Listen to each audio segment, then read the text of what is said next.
2018 പ്രളയത്തിൽ തകർന്ന പഴയ മൂന്നാർ ഹൈറേഞ്ച് ക്ലബിന് സമീപത്തെ ആട്ടുപാലം ഇനിയും യാഥാർത്ഥ്യമായില്ല. പഴയ മൂന്നാറിൽ മുതിരപ്പുഴയ്ക്ക് കുറുകെയായിരുന്നു തകർന്ന ഈ പാലം സ്ഥിതി ചെയ്തിരുന്നത്. പാലമില്ലാതായതോടെ ഇതുവഴി യാത്ര ചെയ്തിരുന്നവർ കഴിഞ്ഞ കുറച്ച് വർഷങ്ങളായി ഏറെ ദൂരം അധികം ചുറ്റി സഞ്ചരിച്ച് അക്കരെ ഇക്കരെ എത്തേണ്ടുന്ന അവസ്ഥയിലാണ് ഉള്ളത്. 2018 പ്രളയത്തിൽ മുതിരപ്പുഴയാറ്റിലുണ്ടായ ശക്തമായ വെള്ളപ്പാച്ചിലായിരുന്നു പഴയ മൂന്നാറിൽ ഹൈറേഞ്ച് ക്ലബിന് സമീപത്തെ ആട്ടുപാലം ഒഴുകിപ്പോയത്. പ്രളയാനന്തരം വർഷങ്ങൾ പലത് പിന്നിട്ടിട്ടും തകർന്ന പാലത്തിനു പകരം പുതിയ പാലം നിർമ്മിക്കുന്ന നടപടി എങ്ങുമെത്താതെ അനന്തമായി നീളുകയാണ്. ചൊക്കനാട്, പഴയ മൂന്നാർ മേഖലകളിലെ ആളുകളായിരുന്നു പ്രധാനമായും തകർന്ന പാലങ്ങളെ ആശ്രയിച്ചു വന്നിരുന്നത്.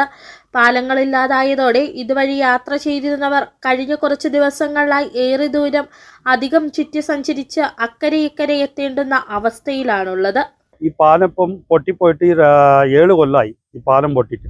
ഇതുവരെ പാലത്തിന്റെ ഒരു നടപടി എടുത്തിട്ടില്ല. പിന്നെ ഈ ഇലക്ഷൻ ഇപ്പോൾ വരുന്ന പഞ്ചായത്ത് തെരഞ്ഞെടുപ്പ് നടക്കുന്ന സമയത്തിന് മാത്രം 1,15 ലക്ഷം രൂപ നമ്മുടെ MLA ഫണ്ടിൽ MLA രാജ വന്നിട്ട് അതിന്റെ ഫണ്ട് വെച്ചിട്ട് അത് ഇപ്പോൾ നടപടിയാക്കാന്ന് പറഞ്ഞ് ഇലക്ഷന് മുമ്പിൽ തന്നെ ഇതിന്റെ പണി തുടങ്ങുമെന്ന് പറഞ്ഞു. അതിന് വാർത്തകളൊക്കെ പത്രത്തിലെ വാർത്തകളൊക്കെ വിട്ടായിരുന്നു. ഇനി ഇതുവരെ അതിന്റെ ഒരു നടപടിയും ആയിട്ടില്ല.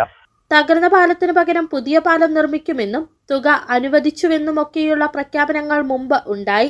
പക്ഷേ നിർമ്മാണ കാര്യത്തിൽ മാത്രം പുരോഗതി ഉണ്ടായില്ലെന്ന ആക്ഷേപമാണ് ഉയരുന്നത്. കിലോമീറ്ററുകൾ ചുറ്റി സഞ്ചരിക്കാൻ തങ്ങൾക്ക് അധിക തുകയും സമയവും ചിലവാക്കേണ്ടി വരുന്നുവെന്ന പരാതിയും പ്രദേശവാസികൾക്കുണ്ട്.